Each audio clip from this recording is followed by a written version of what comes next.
Okay, this is the situation, the end of the 6th turn on day 5 at Arnhem and Nijmegen. We are going to concede the game as the Allies. I'll just be going through this current situation and I'll give you why I've conceded the game, and I'll also give you some comments on the game as well, though not particularly a review. Only the campaign game though. As you can see, the situation in the north is really deteriorated. German units in the 15th Army are pressing very strongly from the west towards Arnhem. There is a new defensive pocket forming round the far end of Arnhem, but it's not a very good one. That sort of thing, you're going to end up taking a lot of casualties fighting over fairly open ground like that. And that's the one thing the airborne, they can't take loads of casualties here. They can't exchange with the Germans. They're totally outnumbered. We've got Panzer Grenadier Regiment has moved into this sort of gap here. There's a fairly weak line of artillery units which is a bit exposed there. The Arnhem perimeter itself has been pressed on all sides, and there's very little hope. The only vague hope would be this Arnhem pontoon thing here, but even if you could cross the river or capture the far end of the bridge, you wouldn't get anywhere. If we look south towards Nijmegen, this is the main reason I've conceded. It's because the Panzer Grenadier Regiment, which was placed in reserve at Elst, which was there to counter any Polish landings south of the Rhine, as soon as the Poles landed inside the perimeter north of the Rhine, it freed them up. They've arrived in Nijmegen and massively boosted the defence. There's no way 30 Corps units can break through there. Right, 30 Corps could wreak havoc on some of these poor German units around Nijmegen. It would be a complete slaughter if they did, but it wouldn't achieve the objective of capturing the bridge. Germans are putting a little bit of pressure on the club route here, but they've got to be careful because, as I say, there's a lot of powerful 30 Corps units dotted around here. A lot of armour and stuff, and mechanised infantry, motorised infantry. In terms of the south to Moot Bridge, Germans never really made any sort of impact on catching Moot. They inflicted a lot of casualties, but it wasn't to be. At Grossbeck, there's still isolated units of Allied airborne hanging out there and resisting, but Grossbeck has pretty much been cleared by the Germans now. In terms of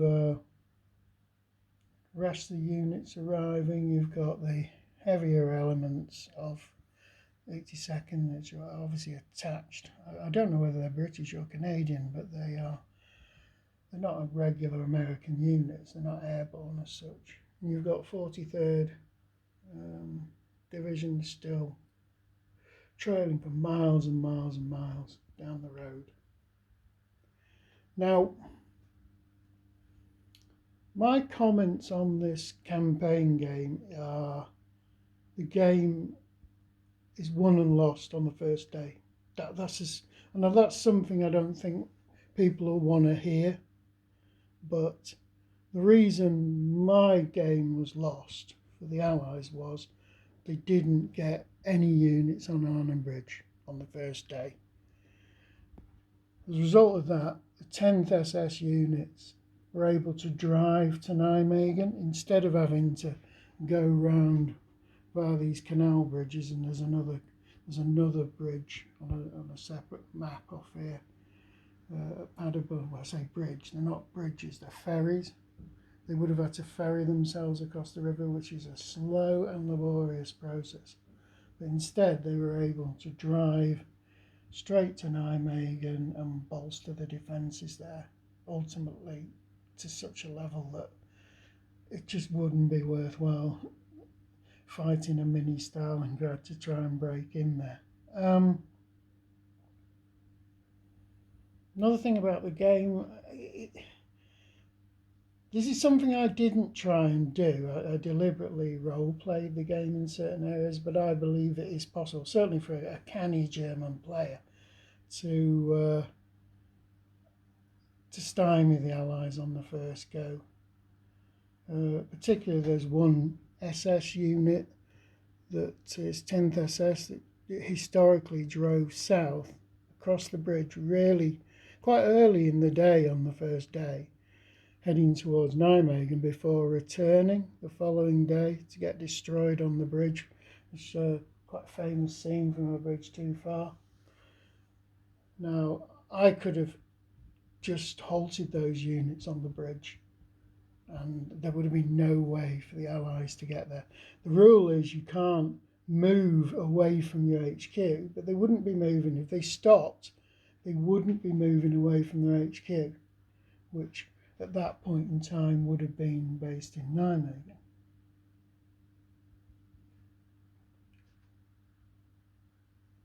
Okay, so, and even then you don't have to use the German wandering rule if you want. It's an optional rule. So if you have German free movement, you can really stymie the Allies.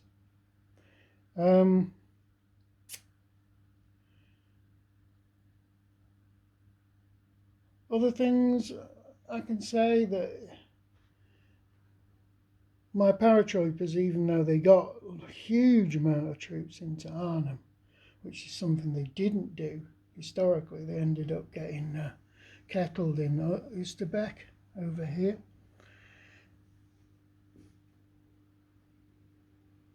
I think it never really did them any good. It tied down the 9th SS, yeah, but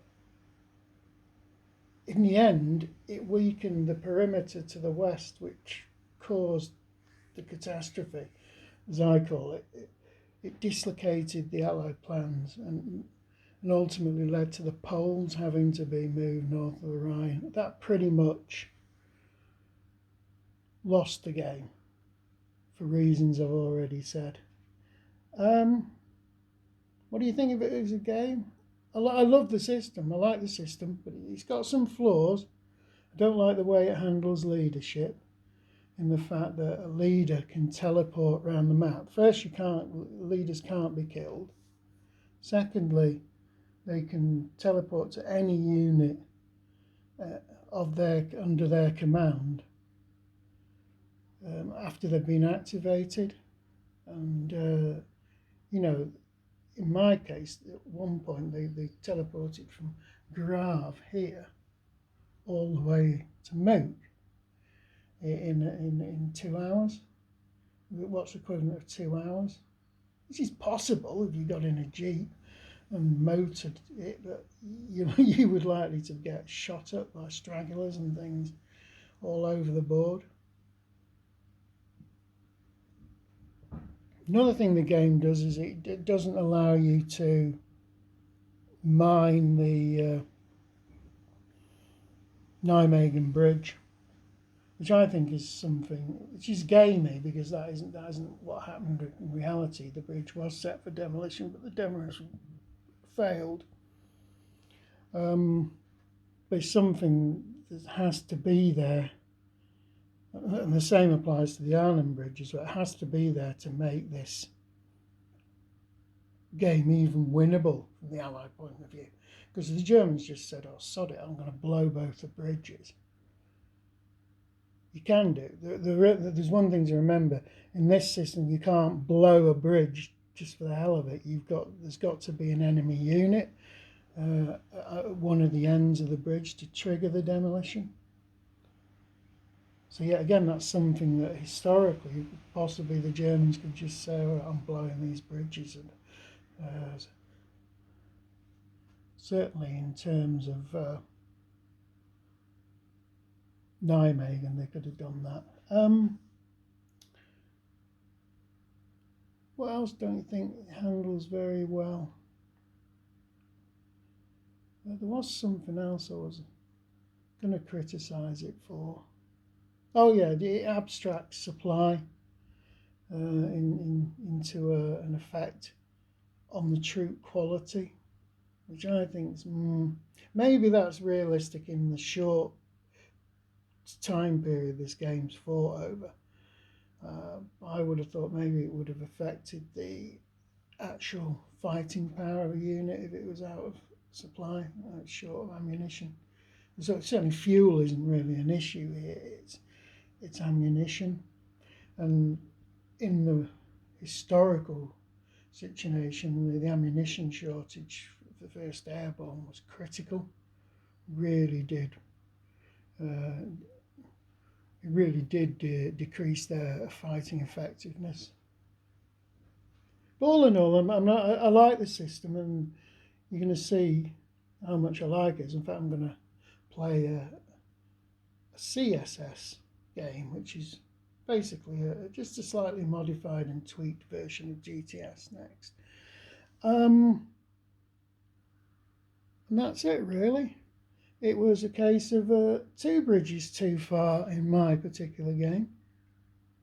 Now, one thing to remember here, I'm only commenting on the campaign game. There are lots of scenarios.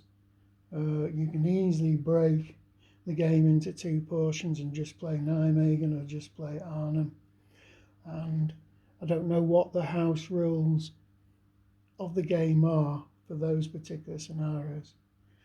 Particularly if you did split it up, you're probably not going to have this problem of units from the 10th influencing what happened with the 9th SS and vice versa. In comments about the plan, I think the market garden plan was ludicrous. And I'll sum it up in General Sosabowski's comment, what about the Germans? What are they going to do?